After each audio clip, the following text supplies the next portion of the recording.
आमच्या मनान जायतीं चिंतनां येतात, बरीं आनी वायट. खंयचें बरें खंयचें वायट कशें आमी तें विंचून काडचें तें आमचेर थारायलेलें आसा. आनी देव आमकां कृपा दिता बरें तें चिंतप विंचून काडून आमच्या करण्यांतल्यान तें दाखोवंक. आयचीं दोनी वाचपां तेंच आमकां शिटकायतात, येवकार दितात नियाळ करूंक ह्या दोनी वाचपांचेर. नियाळ म्हणजे आमच्या जिविताचेर लक्ष घालून दोन रस्ते आमच्या फुड्यांत आसात, बरो रस्तो आनी वायट रस्तो. पयल्या वाचपांत आमकां जेरेमियास प्रवादी म्हणून सांगता की जो कोण देवाचेर विस्वास दवरता, भावार्थ दवरता, तो एका झाडा परी, हें झाड नदी व्हांवतल्या त्या सायडीन लायलोल्या त्या झाडा परी हो मनीस जावन आसा, जेरेमियास प्रवादी आमकां सांगता. आनी जेन्ना नदी व्हांवताना उदक व्हांवताना खंयचें झाड थंय आसा जाल्यार तें बरें परमळटा, फुलां दिता, फळां दिता. तेच परी आमची गोत जाता.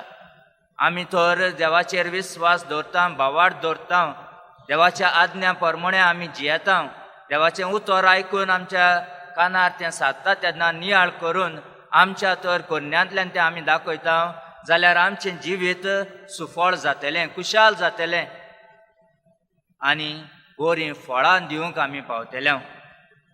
तेच परी दुसरे सायडीन जेरेमियास प्रवादी आमकां सांगता की आमचे मदें आमी एके फावटी वायटूय जिवीत जियेता.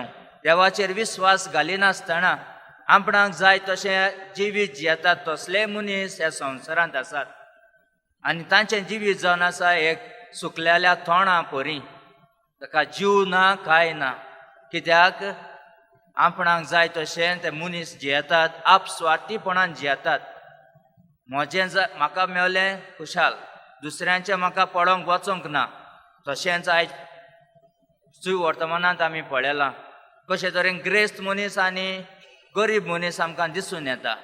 जेजू ही वोपार हे फारिजेवांक सांगता, कित्याक फारिजेव गोरवान भरलेले, तांकां दिसलेलें सगळी देवाची शिकवण तांचे चडशी आसा आनी सोडवणेचें एके भाशेन सोडवण तांच्या हातांत आसा अशें ते चिंतताले. पूण जेजू तांकां ही वोपार सांगून दाखयता कशे तरेन जे कोण देवाचेर विस्वास दवरिनात, देवाचेर भावार्थ दवरिनात आनी बरें तें जिवीत जियेनात, ताचो परिणाम कितें जाता तो आमी पळयलां. हो गिरेस्त मनीस मेल्या उपरांत वळवळटा, त्या इफेर्नांत वळवळटा, रडटा, अब्राहम बापाची एके भाशेन मजत मागता की एक उदक म्हज्या जिबेचेर घालूंक आनी म्हजी सगळी जीण तोंडायेक हाडूंक. पूण जेन्ना संवसारांत आसतना कसलें जिवीत तो जियेलो काय. हो भिकारी ताच्या दारवंड्याशी आसलोलो, केन्नाच ताका पळोवंक वचोंक ना. इतलो तो भिकारी हो लाजरस मनीस एके भाशेन दुखांत आसलोलो, फिरतां ताका पडलेलीं, सुणीं ताची एके भाशेन ताची फिरतां लेंवतालीं. आनी हे ग्रेस्त मनशाचें जें कितें पडटलें काय म्हूण पळयतालो आनी आपलें पोट भरूंक सोदतालो. पूण ह्या गिरेस्त मनशान केन्नाच ह्या गरीब मनशाक एक नदर देखून मारूंक ना. कित्याक आप स्वार्थीपणान भरलोलो, गर्वान भरलोलो. आनी हो भिकारी मेल्या उपरांत कितें तो भोगता काय, परिणाम कितें ताचो परिणाम जावन आसा खुशालकाय, संतोशकाय, हीच ताणें भोगली. आमचें जिवीत कशे तरेन आमी मांडूंक जाय. आमचे फुड्यान दोन रस्ते आसात. हांव म्हणिना की गिरेस्तकाय वायट म्हणून, पयशे वायट म्हणून, पूण चतूर रावूंक आमकां आयची वाचपां उलो करतात. गिरेस्तकाय आसा आमचे कडेन, पयशे आसात, पूण जरी तर आमची हे पयशे आनी गिरेस्तकाय आसात ताचेर तरी आमी पातयलीं जाल्यार आपस्वार्थीपणान आमी भरतलीं, पातकांत आमी जियेतलीं आनी दुसऱ्यांचें पळोवन आमकां केन्नाच पडचें ना. जेन्ना दुसऱ्यांक गरज आसता तेन्ना आमकां पडोनूच वचचें ना. कित्याक आमचें सगळें मन आनी काळीज जीण सगळी ह्या गिरेस्तकायेचेर, पयशांचेर पातयलेली आसा, देवाक सांडून दिलोलो आसा.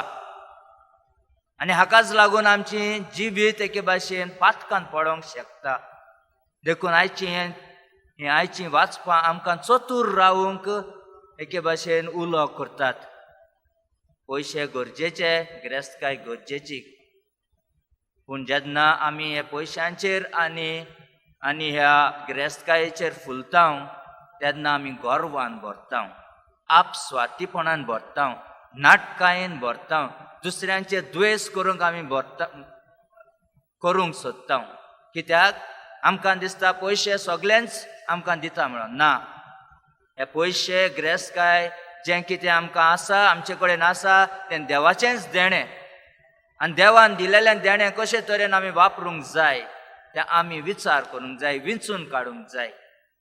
आनी जरी जी मनशां आमकां एके भाशेन आमंत्रण दितात देवाचेर विस्वास दवरूंक आनी देवाची आज्ञा प्रमाणे आमी जिवंक, आनी ज्यो आज्ञा पाळून आमी जियेता ताचो परिणाम जावन आसा खुशालकाय, भावपण, समजिकाय, भोगसणें, हें जावन आसात फळां.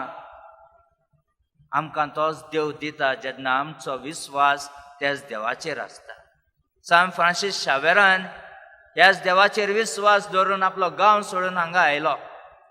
आनी होच बायगोन फ्रांसीस शावेर हो पाद्री मार्सेलो म्हणटा ताका दिश्टी पडटा आनी म्हणटा की जीं कोण हे 9 दीस नोवेना करतेलीं आनी कुमसार जातेलीं पातकांचो उगडास धरून आनी पातकी म्हूण मानून घेवंक आनी सदांच तीं पवित्र कोमुन्यांव घेतेलीं, तांकां म्हजें एके भाशेन हांव तांकां राखतलो, तांकां कुर्पा दितलो हें बरें जिवीत जिवंक.